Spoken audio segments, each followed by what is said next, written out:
की पहली कही एकरा से शुरू होती हो, वो कौन कभी अंगूठा टेक नहीं हो सकती। जिसके जानी दुश्मनों को बदर में पकड़े गए, जानी दुश्मनों को इस शर्त पर रिहाई दी जा रही हो कि तुम अगर पढ़ना लिखना जानते हो, हमारे लोगों को पढ़ना लिखना सिखा दो तो हम तुम्हें आजाद कर देंगे। उस दीन में आंखें खोलने वाला कभी अंगूठा टेक नहीं हो सकता साहब। अगर ये बदनसीबियां हमारे गलों में पड़ती जा रही है, कदमों की जंजीर बनती जा रही है, तो हमें इन्हीं मदरसे की चार दीवारियों से सदा लगाने वाले इन उलमा की ज़बान की जो है निकली हुई सदाओं पर लब्बैक कहकर अपनी औलादों को इनके हवाले करना होगा। क्योंकि बंदा सिर्फ रिस्क की फिक्र करके अपनी नस्लों को बाझ कर दे, उससे बड़ा बेवकूफ कोई नहीं होगा। क्योंकि परवरदिगार आलम ने जिस दीन का इल्म इस दुनिया में रखा है, वो सिर्फ ज़बान को तेज नहीं करता, बल्कि जो दिलों को भी बरबर कर दे उसे दीन का इल्म कहते हैं। जो रूह को भी जिंदगी अता कर दे उसे दीन का इल्म कहते हैं। जो हमें जो है हक और बातिल में तमीज करने का हुनर दे दे उसे दीन का इल्म कहते हैं। देखो बीच बीच में सुभान अल्लाह कहा चाहिए,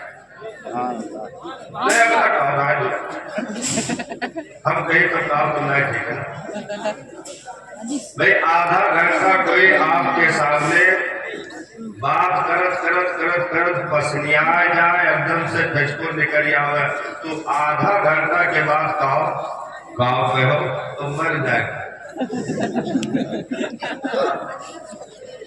जिसके लिए मरे थे वही रह गए वजू करते। तो कम से कम उधर से कुछ हमें लगना चाहिए कि बात आप तक साफ पहुंच रही है कि नहीं पहुंच रही। हाँ नहीं, दस्तार का मंजर करीब से करीब तर है, तो उसे देखने की तमन्ना हमको भी है, आपको भी है, लेकिन बीच में कुछ गुफ्तगू आई है तो उसे समाप्त करें और जज्बे के साथ समाप्त करें। क्योंकि अगर मदरसा गुलशने मदीना के इस तनावर दरख्त को मुस्कुराते हुए हम देख रहे हैं, या किसी भी बस्ती के मदरसे को मुस्कुराते अगर देख रहे हैं, तो ये ना भूलें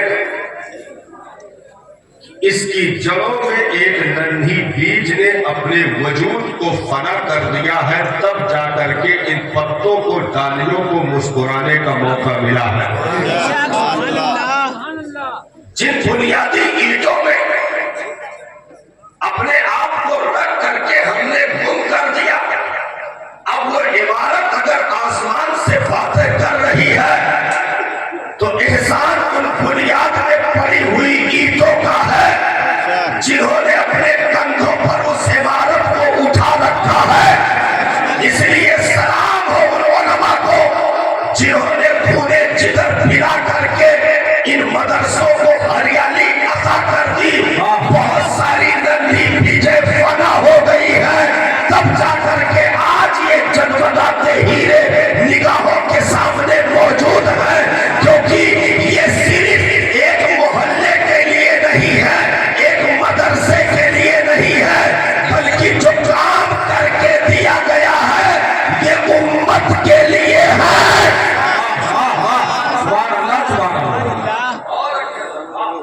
ये काम उम्मत के लिए हो रहा है। हमने कहा था कि अगर एवार्ड देने की बात आए तो इन हुफ्फाज को आलमी एवार्ड देना चाहिए। आलमी एवार्ड। दुनिया की महंगी फीसें भरने के बाद यहां से लेकर के ऑक्सफोर्ड यूनिवर्सिटी तक का मुसाफिर बनने के बाद करोड़ों रुपए लुटाने के बाद जब लौटा तो हमने कहा अब तक जितना पढ़े हो उनमें से एक किताब से 10 वर्ग ज़बानी सुना दो। अब तक जितना पढ़े हो उनमें से एक किताब से 10 वर्ष ज़बानी सुना दो, पसीने छोड़ देगा, जमीन पर घुटने टेक देगा। दुनिया में कोई भाई का लाल नहीं जो पढ़ी गई किताबों को ज़बानी सुनाने की क्षमता रखता हो। अल्हम्दुलिल्लाह ये जिगर कौमे मुस्लिम को रब ने इस दुनिया में अता कर रखी है कि हमारी गोद का एक नन्हा सा हीरा देख लो, सबसे कम उम्र का है, लेकिन 6666 आयतों को कलेजे की तख्ती पर नोट करके ऐलान कर रहा है, इधर आओ प्यारे हुनर आजमाए, तो तीर आजमा हम जिगर आजमाए। नारे तकबीर, धन्यवाद से नारे तकबीर, नारे रिसालत।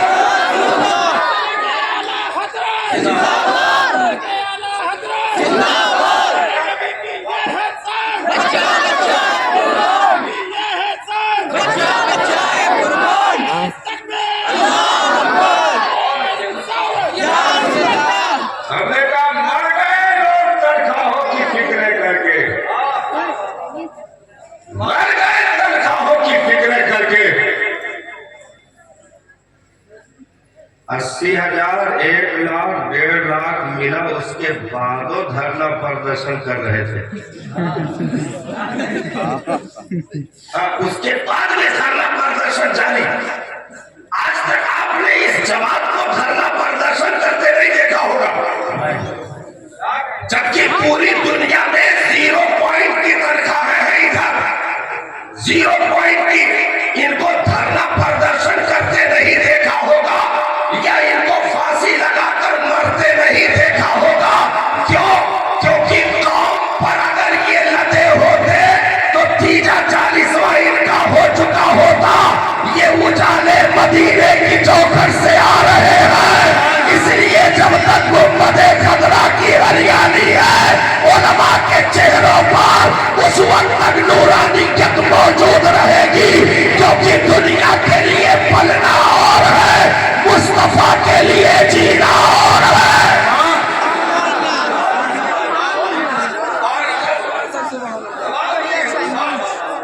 इसलिए कभी तनख्वाहों की दलील बातें नहीं होनी चाहिए।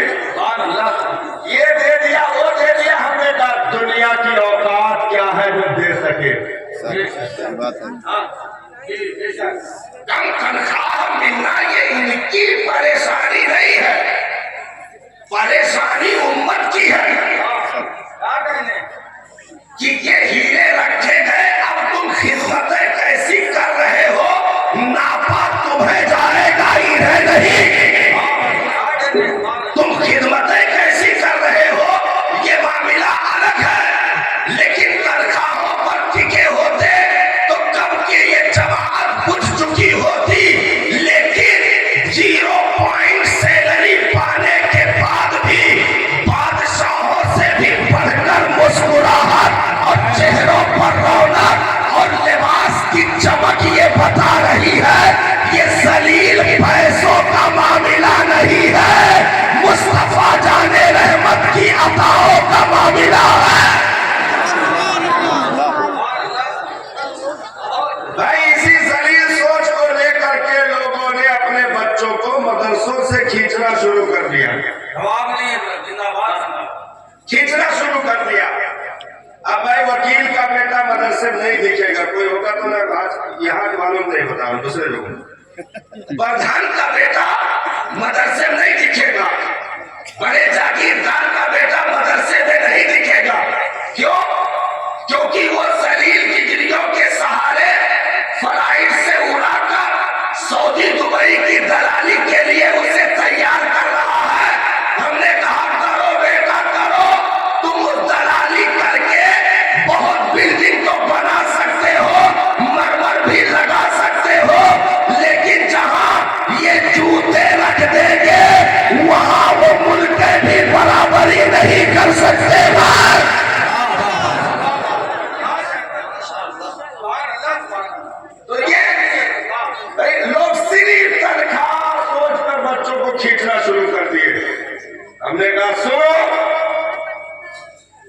आज अगर जमीन की छाती पर हरी घासें उग रही है, सदका उलमा का है। हमने उस हदीस की जो है तशरीह देखी, हमारे उलमा ने जबरदस्त क्या तफसीर कर डाली। सरकार ने फरमाया समंदरों की मछलियां भी उलमा के लिए दुआएं करती हैं। समंदरों की मछलियां भी उलमा के लिए दुआएं करती है। तो हमारे बुजुर्गों ने उसकी तशरीह की कि दुआएं क्यों करती है, दुआएं क्यों करती है। मछलियों की को क्या पड़ी भाई, मछलियां उलमा के लिए दुआएं क्यों करती है? क्यों? क्योंकि मछलियों की जिंदगी पानी है, पानी, और बारिश के कतरे उलमा की बरकतों से टपकते हैं। आसमान से बारिश अगर होती है, उलमा के बरकतों से जमीन पर ये कतरे आते हैं जो मछलियों को जिंदा करके